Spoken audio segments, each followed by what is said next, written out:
Very good evening, friends. In next 30 minutes or so, we will try to look at the fetal heart, what is expected to us to assess fetal heart to trimester anomaly scan. We need to understand that congenital heart diseases are the commonest congenital malformation occurred in fetus. So much so, 8 per thousand live birth fetus are affected by this. It's a huge incidence. That means we have to screen all the fetus to detect congenital heart disease. These are the conditions considered as maternal high risk factor, and these are considered as fetal high risk factor. But when we look at the statistics, 80% of the congenital cardiac malformation belongs to low risk group because it's a huge group and a large proportion of population. And only 20% of the defects belongs to these groups. That means we have to optimally examine the fetal heart in all the fetus comes under our care for ultrasound examination. As a rule, higher the frame rate, better the temporal resolution, so that we use all the gimmicks to increase the frame rate. How we achieve that? Sector width should be narrow, depth we should use as low as possible, we should use single focal zoom, contrast should be high, use zoom box, and most important, use company preset, and with fine adjustment of the company presets, you can optimally scan the fetal heart. We use cranial sweep plus rotation technique in our practice. In this technique, we start with the fetal upper abdomen, obtain the fetal situs, then we move the transducer towards the fetal thorax, obtain four-chamber view, then we rotate the transducer and obtain LVOT view. Again, slight rotation, we obtain RVOT view. Then we derotate our transducer, obtain three-vessel trachea view, thigh box view, cycle handlebar view for subclavian arteries, and if needed, arches view. The most important step to start with fetal echo is to determination of fetal situs, and the best way to determine fetal situs is assume yourself in place of the fetus and determine the left side and right side of the fetus. Look at that video clip. If I assume myself in place of the fetus, it is breech presentation. I know that this should be my left, this is my right, and I have seen that heart is localized towards left side, apex is formed by LV, stomach is also localized towards left side.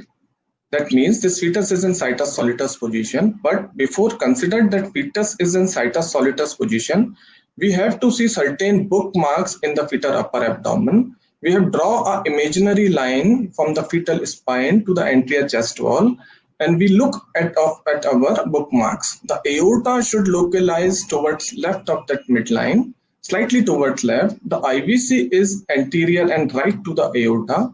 The stomach is entirely localized towards left side. The larger lobe of liver is localized towards right side, and the portal sinus should curve towards right side. At the same view, we also evaluate ductus venosus, which is characteristic aliasing, shows characteristic aliasing on color Doppler. We have to localize ductus venosus also because in certain congenital cardiac defect, ductus venosus is absent. And if we know the exact anatomical location of ductus venosus, then only we confidently say that the ductus venosus is absent.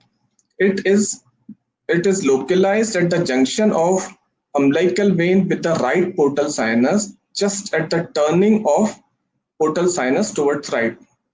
This portion is ductus venosus, and on color Doppler we have seen the characteristic aliasing of the ductus venosus. We also evaluate spectral trace of the ductus, and we should also see that A line should not touch the base. It is the characteristic spectral pattern of ductus venosus. Then from the axial view of fetal upper abdomen, tracing the IVC to the right atrium and subsequent right cranial shift, we obtain a four-chamber view. This is the IVC. We trace the IVC to the RA and subsequent cranial tilt of the transducer, we obtain beautiful four-chamber view. A perfect and normal four-chamber view will rule out 60% of congenital fetal cardiac anomalies, but before consider that four-chamber view is normal, we have to examine thoroughly the four-chamber view. Depending on the position of the fetus, three approaches of the four-chamber view possible. If the fetus is in dorso-posterior position, we obtain apical four-chamber view. If the fetus in decubitus position, we obtain anterolateral view. If the fetus in dorso-anterior position, we obtain basal view. The apical view is most important for fetal cardiac examination. But the drawback of apical view is we have seen a echo dropout at the portion of membranous interventricular septum. That's why we have to evaluate anterolateral approach where the interventricular septum is beautifully seen because the beam of insonation is perpendicular to the interventricular septum in this approach, and we can also obtain the anterolateral approach by apical four-chamber view by 90-degree rotation of the transducer towards fetal laterally, towards fetal right or towards fetal left. This is the apical four-chamber view. The valve are beautifully seen in apical four-chamber view, but we have confused about the membranous portion of interventricular septum in this view. There is echo dropout seen in this view. I rotate my transducer slightly right in this view and I obtain lateral four-chamber view. And in this view, I've got a beautiful interventricular septum through and through. There is no confusion regarding ventricular septal defect at the membranous portion, and chordae tendineae and papillary muscles also better seen in this view. Now, what one should look in four-chamber view? There is exhaustive checklist of four-chamber view. First, we look at the situs in the axis and position of the heart. We morphological assess all the chambers. Squeeze of the chamber we should assess. AV valves, interatrial and interventricular septum, septum primum, septum secundum, foramen ovale, interventricular septum, crux of the heart, septae, chordae tendineae, pericardium, and cardiac rhythm. We all seen one by one in next slides. Now about cardiac axis, we have draw an imaginary line from the spine to the anterior chest wall and another line at the interventricular septum. The line is the angle between these two lines is the cardiac axis. The normal cardiac axis is 45 degree plus minus 20 degree. I measured the axis in this case is 30.7 degree, which is fairly within normal range. And Doctor, sorry to interrupt you. We could not see your screen. Can you share the screen again? Okay.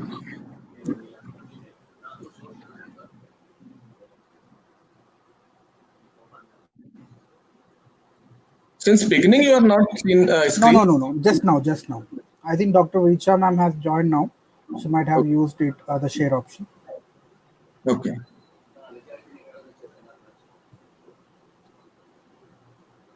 So, can you see it? Can you see? It's loading. It's loading, doctor. Yeah. Okay. Yeah, you can go full screen, doctor. Okay.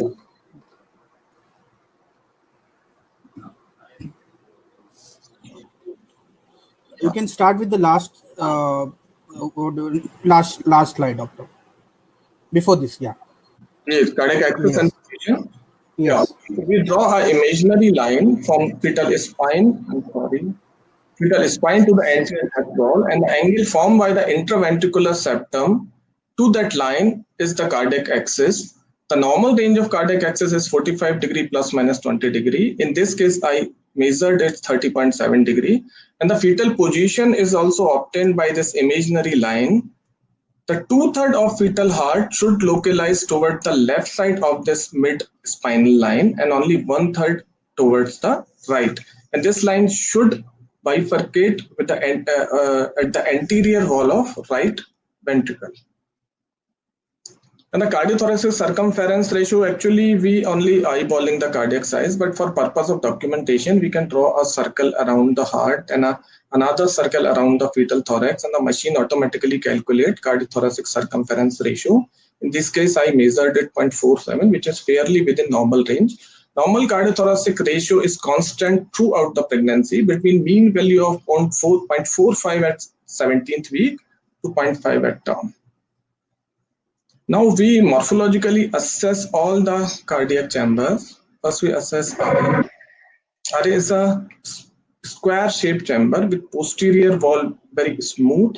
It is IVC, SVC, and coronary sinus drain in RA, and RA is connected to RV by tricuspid valve. If you want to measure the right atrium, we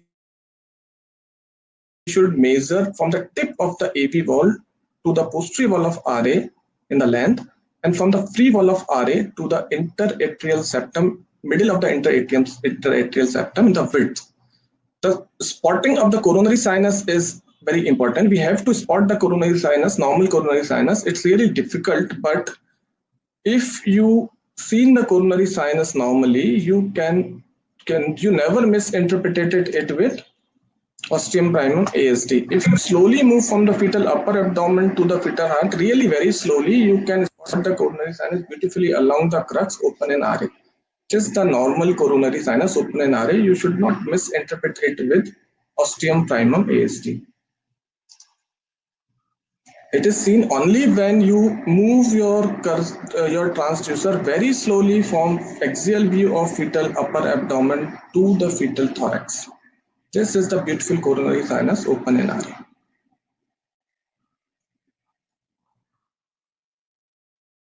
Now about right ventricle. By default, right ventricle is identified by moderator band. Tricuspid valve belongs to RB. Attachment of tricuspid valve is slightly apical in comparison with mitral leaflets. It has broad endocardian margins. This clip is stuck up. Just a moment. Anyway, chordae tendineae of tricuspid valve attached to the free wall as well as septal wall of RB.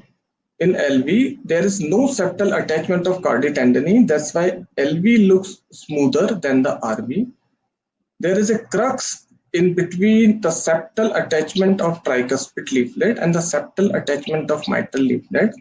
The area between the ventricle and right atrium and left ventricle is called atrioventricular septum, and this crux should be seen in each and every fetus. The absence of crux suggestive of AV canal defect that may be partial or complete. We can also see the spectral trace at tricuspid valve level. We place the cursor just beyond the tricuspid valve leaflet. And the characteristic appearance is M pattern.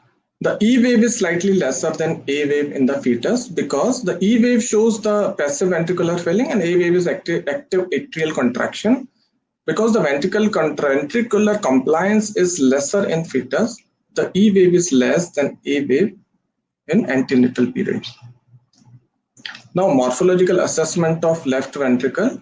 The left ventricle is smoother from the apex of the heart. It has a smooth endocardial surface. Mitral valve belongs to LV. The apical four-chamber view gives slight echo dropout at the portion of membranous septum. It has no septal attachment of the chordae tendineae. We evaluate the interventricular septum in lateral four-chamber view. We rotate the probe 90 degree laterally and obtain the lateral four-chamber view. Here we evaluate the whole interventricular septum as well as interatrial septum, septum primum, septum secundum, and foramen ovale. Then you should take the mitral valve spectral trace. Is also similar to tricuspid valve and pattern with E wave is smaller than the A wave. This pattern will be reversed after birth. LA is the posterior most chamber and 4 pulmonary veins drains in LA. If we want to spot pulmonary veins, we have to reduce the PRF. 2 pulmonary veins seen in apical 5-chamber view. They are the 2 superior pulmonary veins. They are seen in apical 5-chamber view, and inferior pulmonary veins spotted in 4-chamber view. These are the 2 inferior pulmonary veins. The flap of foramen ovale open in LA. It's a comedian ridge. We should localize that ridge also. It's rule out total anomalous pulmonary venous connection. Let's again hang up the slide. Yes, now running. It's a comedian ridge. We can see that ridge. It is seen at the junction of left inferior pulmonary vein with the LA.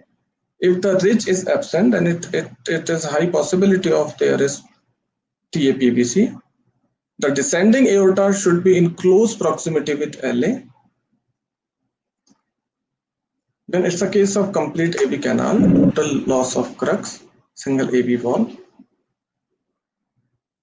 Then we come to the pericardium. Minimal fluid in pericardial space is normal.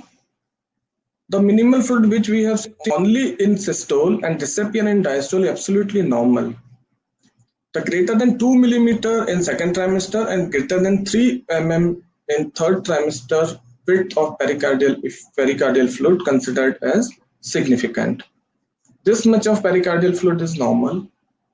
This is mild between 2 to 3 mm.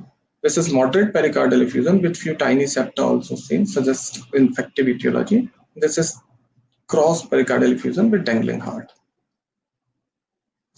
You should also evaluate the 4-chamber view by M mode. We should cross the 4-chamber view so that the M mode crosses the free wall of RA as well as free wall of LV. Then we record the M mode trace. There should be 1-to-1 AV conduction, rhythmic atrial contraction followed by rhythmic ventricular contraction. This is 1:1 AV conduction. After evaluating the 4-chamber view, we come to the 5-chamber view. 45-degree clockwise rotation of transducer towards fetal right shoulder from 4-chamber view will produce 5-chamber view.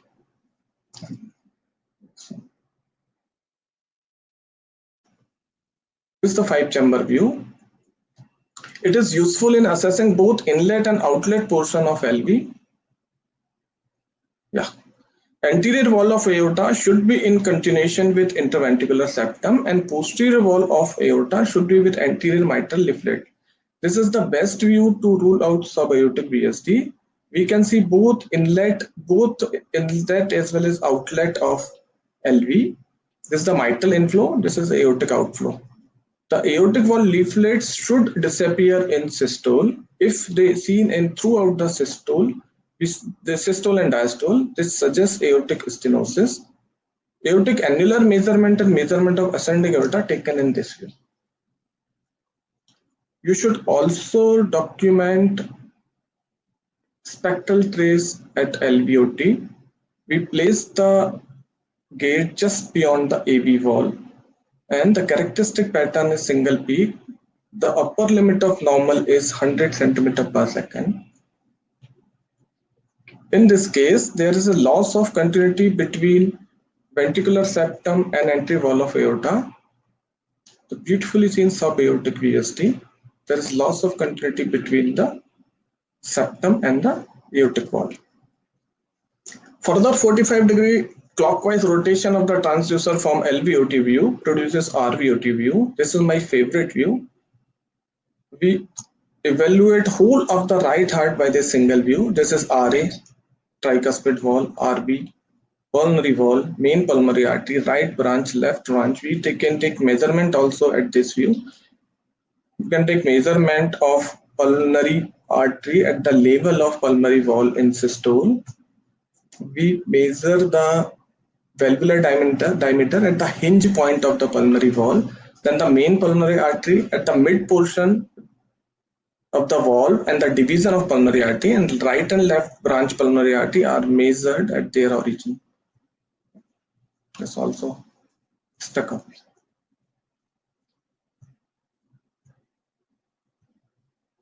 And also running. The whole of the right heart we can evaluate in this way. We should also take a spectral trace beyond the pulmonary wall. We should see the lamellar flow. There should be no aliasing, no reversal of flow. Similar to the aortic valve, single spectral peak should be seen with the upper limit of normal velocity range is 100 cm per second. Now we come to 3-vessel and 3-vessel trachea view. We start with the fetal situs. We evaluate ductus venosus. Then we come to the 4-chamber view. We rotate the transducer to evaluate LVOT view. Then further rotation we evaluate RVOT view, that is 90 degree, then we derotate our transducer and re-obtain our 4-chamber view. From this view, slight cranial shift of the transducer, we can obtain 3-vessel and 3-vessel trachea view. This is really very important view. As a normal 3-vessel view, further rule out approx 30% of congenital cardiac anomaly, and together with normal 4-chamber view, approx 80 to 85% of the cardiac anomaly we can rule out. In this view, we have seen pulmonary artery, aorta, and SVC from left to right. Largest is the pulmonary artery, then in the middle aorta, and smallest is the SVC. Both the pulmonary artery and aorta merge towards the left of the trachea in V-like fashion, and thymus form the anterior to these great vessels as a packing substance. This is a beautiful 3-chamber view. We have seen pulmonary, the only 3 vessels should be seen in 3-chamber view. The pulmonary artery is in oblique section, aorta and SVC in transverse section. Both the arteries are merged towards left of the trachea, just tracheal cartilage in V-like fashion. Just another clip. Both the vessel merge towards left of the trachea, just tracheal cartilage, left of the trachea, V-like fashion.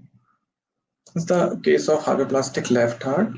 The left side chamber are very small and only little bit of blood passing through the MV. When we see in the 3-vessel view, there is reversal of flow in aorta and ductus that suggests ductal dependent systemic circulation. We spot one more extra vessel in the 3-vessel view. It is persistent left SVC. This is the case of tautology of Fallot. There is a subaortic ventricular septal defect with approx 50% overriding of aorta and shunting of blood across the defect. In the 3-vessel view,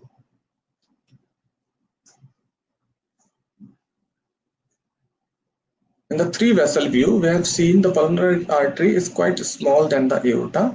That means the component of pulmonary stenosis, but the flow direction is similar to the aorta towards the spine.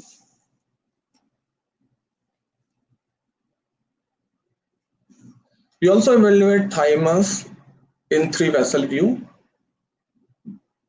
Both the internal mammary artery form the thigh box view. The thymus is located anterior to the great vessels. It has a starry echo pattern. It is absent in 22q deletion, DiGeorge syndrome. Now with 3-vessel view, this is 3-vessel view. Slight superior angulation, we can get subclavian artery view or cycle handlebar view of both subclavian artery. These are both subclavian arteries seen to arise from the arch of aorta, and it's rule out aberrant right subclavian artery, which is considered as a soft marker of trisomy 21. This is also a view for subclavian artery. This is a beautiful cycle handle view. If we document this view, we can clearly rule out ARSA. If we see only left subclavian artery in subclavian view, we have to search for ARSA actually. It is seen in 3-vessel trachea view, where the ARSA is arising from the tip of the aorta behind the trachea, heading towards the right shoulder. Then you should also see the IVC and SVC open in RA in hammock view. This is the Eustachian wall of IVC open in RA. Then we go for arch view in sagittal section. After evaluating the axial section, we come to the sagittal section to see for ductal and aortic arch. The ductal arch starts from the anteriormost portion and it's wide arch towards the descending aorta. It has no branch. This is RA, RV, pulmonary wall, ductal arch and descending aorta. This is LA. It has ice hockey fashion shape. It has eye hockey. It is broader arch, ductal arch. Aortic arch is narrower arch, umbrella handle shape. It has steep curve, arises from the middle of the heart. It can send branches towards the neck. This is ascending aorta. arch of aorta, and this portion is the septum just beyond the origin of right subclavian. This is the ischemic portion, and we have to see this portion carefully to rule out coarctation of aorta or reversal of flow in case of severe IUGR. Now, how we apply our cranial sweep plus rotation technique in the fetus? First, we obtain the fetal situs, then we move our transducer towards the fetal thorax. We obtain four-chamber view. We have thoroughly evaluated four-chamber view. We've seen the contractility of the ventricle, moderator band in RV, tricuspid valve, RA, apex should be formed by LV, mitral valve, offset of the valve, descending aorta close to the LA. Then we rotate the transducer 45 degrees towards the fetal right shoulder and obtain LVOT view.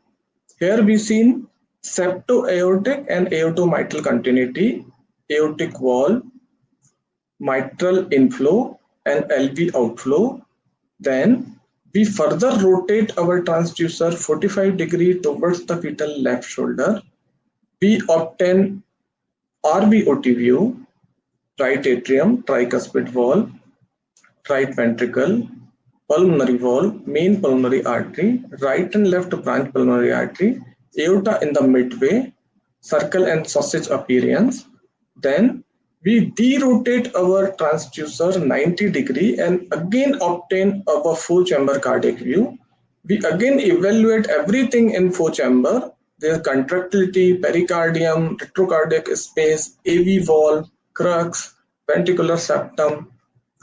Then we shift the transducer slightly towards the fetal cranium and we obtain three vessel trachea view. Both the vessel merge toward the left of the trachea in the V-like fashion and coating with the same color as the tracheal cartilage. So to conclude, when you know the normal anatomy well, you will easily recognize abnormal. Be methodical, start with the fundamental position and situs and then move through the detail in a thoughtful manner. We should examine fetal heart in a step-by-step fashion, follow the checklist of each view. Determine the fetal situs is the important primary step, and prenatal detection of cardiac defects followed by proper counseling of parents can significantly improve immediate as well as long-term outcome of fetus with congenital heart diseases. Thank you very much.